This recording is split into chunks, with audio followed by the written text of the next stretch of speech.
Olá, amados de Deus, a paz do Senhor. Eu sou a Larissa e estaremos juntos todos os dias às 6 da manhã, em adoração e intercessão. Vamos iniciar uma reflexão sobre os benefícios da Páscoa e hoje vou falar o primeiro benefício da Páscoa que nos toca. E no final estarei orando por você e pela sua família. Mas antes disso, curta o nosso canal e compartilhe as mensagens. Eu vou ler 1 Coríntios, capítulo 5, versículos do 6 ao 8. O orgulho de vocês não é bom. Vocês não sabem que um pouco de fermento faz toda a massa ficar fermentada? Livrem-se do fermento velho, para que sejam massa nova e sem fermento, como realmente são. Pois Cristo, nosso Cordeiro Pascal, foi sacrificado.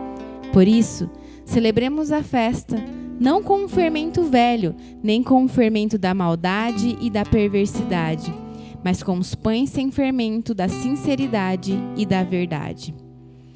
Esse texto de 1 Coríntios, capítulo 5, versículos do 6 ao 8, é o nosso texto base sobre a Páscoa. Então, após a ceia de Páscoa, haveria 7 dias de celebração de pães sem fermento. Quando o apóstolo Paulo, ele fala aqui sobre fermento, nesse texto de 1 Coríntios, ele está falando algo que tipifica, algo que figura a maldade, o pecado. Quando ele fala festa dos pães ázimos, ele aplica isso no aspecto de viver a vida de sinceridade e de verdade, ou seja, o resultado pós-Páscoa, do encontro com Cristo, da obra de Cristo nas nossas vidas. A gente viu na primeira reflexão sobre a Páscoa que Cristo é o nosso Cordeiro da Páscoa e ele foi sacrificado e que, obviamente, isso produz resultados na nossa vida. Essa mudança de vida, de deixar o fermento da maldade e da malícia para viver os ázimos da sinceridade e da verdade, é parte dos resultados, dos benefícios do sacrifício de Jesus. E o primeiro elemento a destacar, que eu quero destacar hoje, é por que o sangue ele tinha que ser derramado. Na primeira Páscoa, Deus ele orienta a pegar o sangue do cordeiro e a passar nos umbrais da porta. Então, qual que é no plano espiritual a mensagem que o sangue derramado comunica? Qual a importância que ele tinha? Esse é um paralelo da obra da cruz muito importante que nós vamos precisar entender. Em Gênesis capítulo 9, os versículos 3 a 5 diz assim: tudo o que vive e se move lhes servirá de alimento. Assim como lhes dei os vegetais, agora lhes dou todas as coisas. Mas não comam a carne com sangue, que é vida. A todo que derramar sangue, tanto homem como animal, pedirei contas. A cada um pedirei contas da vida de seu próximo. É uma afirmação aqui de Gênesis 9, de Deus, antes da lei de Moisés. Não comer o sangue, era um fundamento que antecede a lei. Depois, na lei de Moisés, nós temos uma repetição dessa instrução, que está lá em Levíticos, capítulo 17, os versículos do 10 ao 12. Todo israelita ou estrangeiro residente que comer sangue de qualquer animal, eu me voltarei contra esse que comeu sangue e o eliminarei do meio do seu povo. Pois a vida da carne está no sangue, e eu dei a vocês para fazerem propiciação por si mesmos no altar. É o sangue que faz propiciação pela vida. Por isso, digo aos israelitas: nenhum de vocês poderá comer sangue, nem também o estrangeiro residente. Na Nova Aliança, no Novo Testamento, algumas instruções, elas deveriam continuar sendo cumpridas. Elas deveriam ser passadas imediatas. E uma delas era que se guardasse então a carne sufocada, a carne do sangue, não poderia comer. que se guardasse também dos ídolos e da prostituição. Essas são instruções do Antigo Testamento que elas foram passadas imediatamente para o Novo Testamento. Então a primeira, a carne sufocada, o animal era morto, o sangue tinha que ser derramado, não podiam cozinhar o animal no seu próprio sangue. E no Brasil existe a cultura de algumas comidas, né, principalmente em alguns estados, como o sarapatel, galinha ao molho pardo, o chouriço, são pratos que se cozinham com sangue. E a orientação bíblica é que não se coma sangue, não importa a cultura do país. Essa restrição, ela continua. E a razão que Deus dá é que a vida está no sangue. Fala da substituição da vida de Cristo, o sangue dele, que seria um dia derramado por nós. Nós precisamos entender essa simbologia da Páscoa, porque o primeiro benefício que nos toca diz respeito ao sangue do Cordeiro derramado por Jesus. Em Hebreus, capítulo 9, o versículo 22, ele diz assim: de fato, segundo a lei, quase todas as coisas são purificadas com sangue, e sem derramamento de sangue não há perdão. Ou seja, sem derramamento de sangue não há remissão de pecados. E aí muitas vezes a gente pensa e até simplifica a ideia. Eu vou pedir perdão para Deus, Deus vai me perdoar. Eu já pedi, Deus já me perdoou. Mas a razão pela qual o perdão ele é oferecido e aceito é porque a expiação ela foi feita.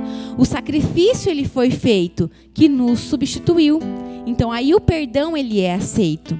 Jesus pagou o preço que nós não conseguiríamos pagar nunca. Salmos 47, versículo do 7 ao 9, diz assim: pois Deus é o Rei de toda a terra, cantem louvores com harmonia e arte. Deus reina sobre as nações, Deus está assentado em seu santo trono. Os soberanos das nações se juntam ao povo de Deus de Abraão, pois os governantes da terra pertencem a Deus, ele é soberanamente exaltado. Ninguém poderia resolver o nosso problema, e nem o do próximo, porque todos nós estávamos em pecado, e morrer em pecado seria selar uma condição de perdição eterna.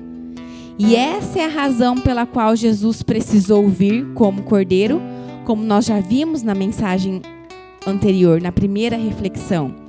Ele é que nos substituiu. Ele foi gerado, nasceu e morreu sem pecado. É o único que poderia entregar a sua vida. Colossenses capítulo 2, versículos 13 e 14 diz assim: quando vocês estavam mortos em pecados e na incircuncisão da sua carne, Deus os vivificou juntamente com Cristo. Ele nos perdoou todas as transgressões e cancelou a escrita de dívida que consistia em ordenanças e que nos era contrária. Ele a removeu, pregando-a na cruz. O apóstolo Paulo, aqui em Colossenses, ele fala no Novo Testamento do benefício proveniente do derramar do sangue de Jesus, o nosso Cordeiro Pascal.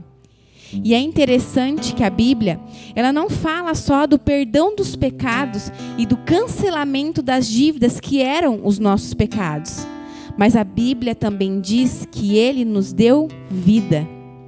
Ao entregar a sua vida no lugar da nossa, ele comunicava a sua vida, porque a obra da cruz, ela é uma obra de troca. Ele se fez pobres para nos tornarmos ricos. Ele se fez pecado por nós, para que nele nós nos tornássemos a justiça de Deus. Gálatas diz que ele se fez maldição, para que nós recebêssemos a bênção. O sangue de Jesus derramado no plano espiritual é uma moeda que quitou, que pagou a nossa dívida. Efésios capítulo 1, versículo 7 diz assim: nele temos a redenção por meio de seu sangue, o perdão dos pecados de acordo com as riquezas da graça de Deus. Porque a redenção, a remissão dos pecados, ela vem do sangue. Por que será? Porque agora era necessário um substituto pagar com a sua própria vida a dívida que nós não poderíamos pagar. Quando Adão ele peca e ele faz uma veste para si com folhas de figueira, Deus ele não aceitou e fez para ele uma veste de roupa, uma veste de animal. Isso mostra aqui o primeiro animal sendo sacrificado e já apontava para a obra que Jesus faria em nosso lugar. Em 1 Pedro, capítulo 1, versículos 18 ao 21, diz assim: pois vocês sabem que não foi por meio de coisas perecíveis como prata ou ouro que vocês foram redimidos da sua maneira vazia de viver, que lhes foi transmitida por seus antepassados, mas pelo precioso sangue de Cristo, como de um cordeiro sem mancha e sem defeito, conhecido antes da criação do mundo, revelado nesses últimos tempos em favor de vocês. Por meio dele, vocês creem em Deus, que o ressuscitou dentre os mortos e o glorificou, de modo que a fé e a esperança de vocês estão em Deus. Fica claro aqui a redenção pelo sangue, como uma espécie de moeda que paga a nossa dívida. Sempre se fala do cordeiro que tinha que ser sem mancha, sem defeito. E a redenção na Bíblia significa o resgate de uma propriedade. Nós, como propriedade de Deus, sendo resgatados de Satanás, como éramos antes propriedade de Satanás por conta de nossos pecados. E isso só era possível por meio do sangue de Jesus. Isso só foi possível por meio do sangue de Jesus. O sangue não fala só do perdão, mas da compra, de resgate. O sangue, ele dá, quando Jesus dá a sua vida, quando ele derrama o seu sangue, ele quitou as nossas dívidas, ele nos comprou. E a partir disso, nós nos tornamos propriedades de Deus. A redenção nos leva a isso. Quando a gente olha para a mensagem, primeira reflexão da Páscoa, a gente vê Deus que ele pede para que passe o sangue no umbral da porta. Se a marca do sangue estiver lá, ele não permitiria que o anjo da morte entrasse e tocasse os primogênitos. Deus estava dizendo que aquele sinal na porta da casa indicava que aquela casa tinha dono e que aquelas pessoas que ali estavam eram propriedades dele. Era Deus dizendo: onde tiver marca de sangue, eu vou me colocar à frente dessa casa, eu vou protegê-la. Por isso que a gente pode entender que o sangue de Jesus pode nos proteger hoje dos ataques do reino das trevas e nos permitir ter vitória sobre o diabo e sobre o reino das trevas. Porque nós não somos mais do reino das trevas, nós somos resgatados de lá e levados para o reino da luz, o reino do seu Filho. O sangue nos sela também, selo de propriedade que nós pertencemos a Deus. E é impossível falar dos benefícios da Páscoa sem falar desse derramamento de sangue e as consequências que ele produziu nas nossas vidas. O sangue de Jesus derramado na cruz é a moeda que quitou a nossa dívida. Amém? Vamos orar? Pai, em nome de Jesus, Senhor, eu quero te agradecer por essa oportunidade, por estarmos aqui reunidos em Teu nome. Obrigado pela Tua palavra, Senhor, que ela é viva, que ela é eficaz, que ela nos cura e nos liberta. Pai, eu oro nessa manhã, pedindo para que o Senhor nos dê entendimento em nome de Jesus. Abra, Senhor, a nossa mente para que a gente possa receber essas verdades, Senhor, em nome de Jesus. Nos dê, Senhor, a revelação da palavra em nome de Jesus. Nos dê, ó Pai, sabedoria em nome de Jesus. E eu quero, Senhor, agradecer pelo Senhor ter nos dado o seu Filho único. Obrigada, Jesus, por você ter ido até o fim, por você ter morrido por nós. Obrigada por você ter derramado o seu sangue para nos redimir. Em nome de Jesus, muito obrigado. E eu quero, Pai, orar pelas pessoas que têm pedido oração, deixado o seu nome, deixado o nome dos seus. Pai, em nome de Jesus eu te peço, eu clamo o teu olhar sobre essas pessoas, Pai. Eu não sei o que elas estão passando, mas o Senhor sabe. E em nome de Jesus eu te peço, Senhor, que o Senhor possa vir de encontro com essas pessoas, que o Espírito Santo possa tocar o coração delas em nome de Jesus, que elas possam sentir a sua presença, Pai, de uma forma sobrenatural, como elas nunca sentiram antes, em nome de Jesus, que elas possam sentir o seu amor em nome de Jesus, que elas se sintam amadas, Senhor, que elas se sintam protegidas, Pai, em nome de Jesus, e que o Senhor possa, Pai, cumprir o seu propósito sobre a vida delas em nome de Jesus. Pai, eu declaro sobre a vida dessas pessoas cura. Receba a cura em nome de Jesus. Receba a restauração da sua saúde em nome de Jesus. E que Deus te abençoe em nome de Jesus. Amém e amém. Que Deus abençoe seu dia. Até amanhã, 6 da manhã, em adoração e intercessão.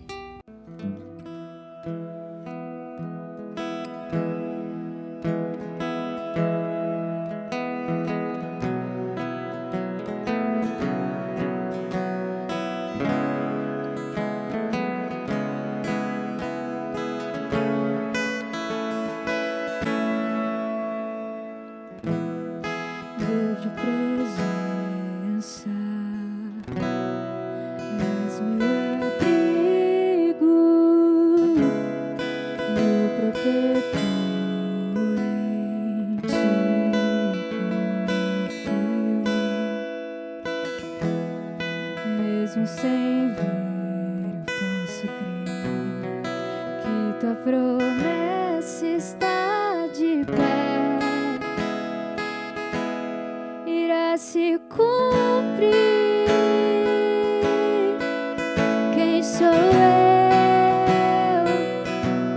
para questionar um Deus fiel?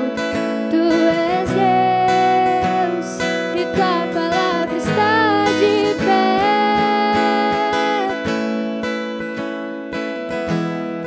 És minha âncora,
o